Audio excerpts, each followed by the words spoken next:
Saludos jóvenes de primero básico, espero que se encuentren muy bien. Tenemos un nuevo tema en el curso de Ciencias Sociales, por lo cual corresponde a Demografía de Centroamérica.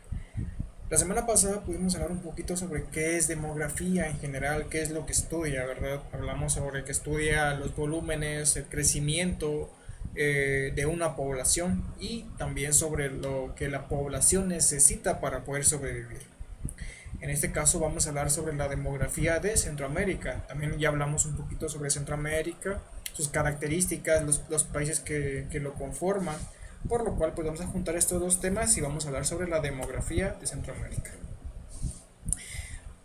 Para iniciar pues tenemos el dato, ¿verdad?, de que Centroamérica tiene una población cercana a los 50 millones de habitantes, por lo cual no se compara con muchos países de otros lugares, pero por el tamaño y la extensión territorial que tiene Centroamérica, pues es un número considerable. Aquí en su pantalla ustedes tienen el orden de los países que más habitantes tienen. Tenemos a Guatemala con 17.9 millones de habitantes, Honduras con el 9.9 millones, Nicaragua con 6.6 millones de habitantes, El Salvador con 6.5 millones, Costa Rica con 5 millones de habitantes, Panamá con 4.3 y Belice, el país más pequeño y el más nuevo, con 397.000 habitantes. Por lo cual la pregunta sería, ¿por qué Guatemala tiene casi el doble de habitantes que otros países que tienen hasta el mismo tamaño o misma extensión territorial que Guatemala? La respuesta sería que las oportunidades que hay en Guatemala son mucho mayores que en otros países.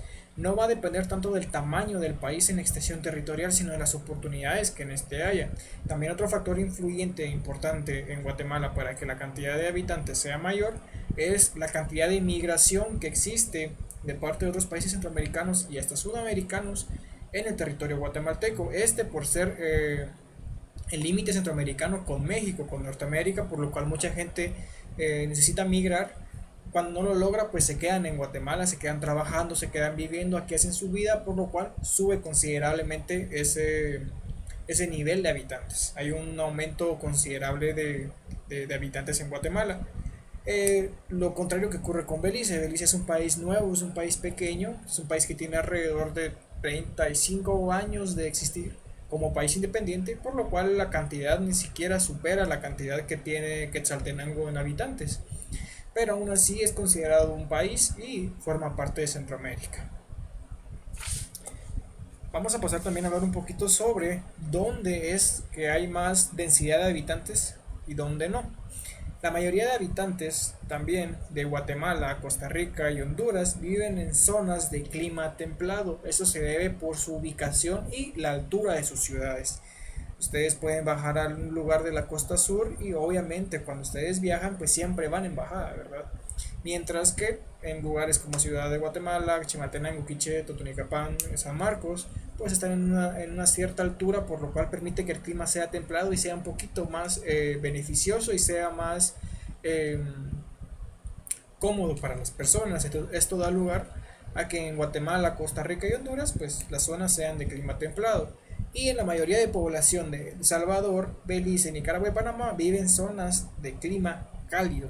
Ustedes tienen una imagen ahí comparativa, por lo cual se pueden dar cuenta, ¿verdad? Si a ustedes les gusta el calor o les gusta más el clima templado, pues va a depender. Y los países, por ejemplo, como El Salvador, que se encuentran en la zona costera, Belice, que también es zona costera, Nicaragua y Panamá, que ambos también son costeros, pues tienen zonas de clima cálido.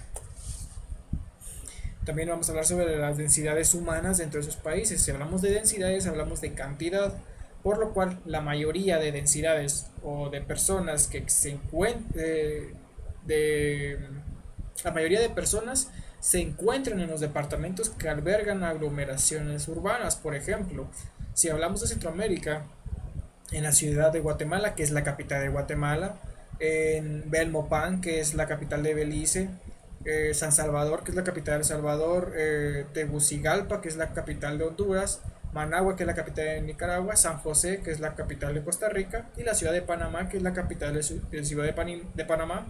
En sí, las capitales son las que mayor aglomeración tienen y es donde la mayoría de gente migra. En este caso, todavía Guatemala tiene otra aglomeración urbana que es Quetzaltenango por cuestiones de desarrollo.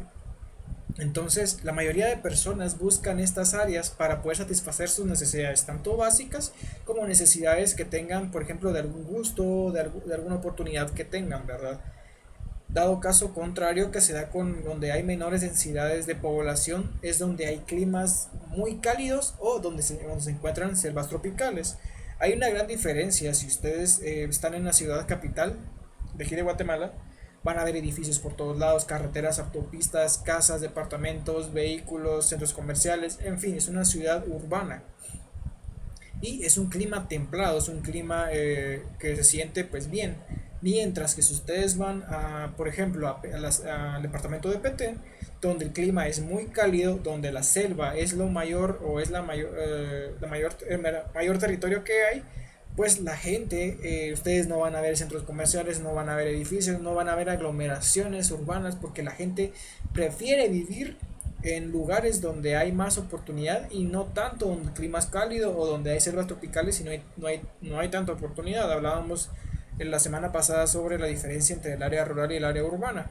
Hablábamos de que ninguno de ellos es mejor que el otro, solamente va a depender del objetivo que nosotros querramos. Podemos escoger vivir en una ciudad urbana, por la sencilla razón de que nos gusta más que el área rural. Y también podemos irnos a un área rural porque nos guste vivir ahí, ¿verdad? Y va a depender de las oportunidades que querramos y los objetivos y metas que tengamos como seres humanos. Y por último vamos a hablar sobre los indicadores demográficos. Los indicadores demográficos sencillamente son aquellas muestras o índices de dónde sale la información, ¿sí? Como indicadores demográficos tenemos el crecimiento anual, índice de fecundidad, mortalidad infantil y esperanza de vida. Por lo cual vamos a hablar sobre el crecimiento anual y sencillamente es el porcentaje de aumento de población de un país año tras año. Guatemala es el país donde vivimos, ¿verdad? Tiene una población de 17.9 millones de habitantes, por lo cual ha ido en aumento a comparación del año pasado, ha ido en aumento hace 10 años.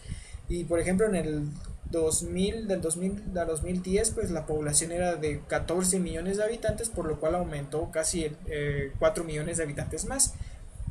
También se da de que también hay una baja de población debido a las muertes o a los nacimientos, que son un movimiento natural, mientras que el movimiento espacial, que es la migración, también da lugar a un crecimiento en la población de algún país. También hablamos del el índice de fecundidad, que se refiere que es el número de hijos e hijas por una mujer en determinado tiempo, ¿verdad? Hay muchas personas que tienen alrededor de solo un hijo, hay personas que prefieren no tener hijos, hay quienes prefieren tener de 5 hasta 10 hijos, ¿verdad? También eso es un indicador demográfico porque es la cantidad de personas o cantidad de nacimientos que hay por una familia. La mortalidad infantil, que se refiere al número de menores de un año de edad fallecidos. En este caso pues es un tema muy delicado porque la mortalidad infantil se da por mucho descuido de parte de las madres o también de los padres de ambos lados, o la falta de responsabilidad de los mismos, así como falta de insumos para poder desarrollar al niño y que su proceso sea correcto. Y también muchas veces se da por la falta de alimentación o desnutrición tanto de las madres como también de los bebés o niños menores de un año. Esto da lugar a que estos fallezcan. Y también tenemos por último la esperanza de vida, que sencillamente ya lo hemos hablado infinidad de veces, que es el número de años que espera vivir una persona. En Guatemala creo que la mortalidad o la esperanza de vida que había hace unos 20 15 años era de 75 años, 79 años, y está reducido creo que a 65 a 63 años, por lo cual la esperanza de vida o el tiempo que usted tiene para vivir en cierto país pues es de 60 a 65 años. Puede variar según la persona, su estilo de vida, su alimentación, pero esa es la media y es el porcentaje. Entonces, esa es la demografía de Centroamérica. Cualquier duda o pregunta, pues vamos a ver en las clases virtuales y espero que hayan comprendido, ¿verdad? Espero que tengan un buen día y nos vemos en la siguiente clase.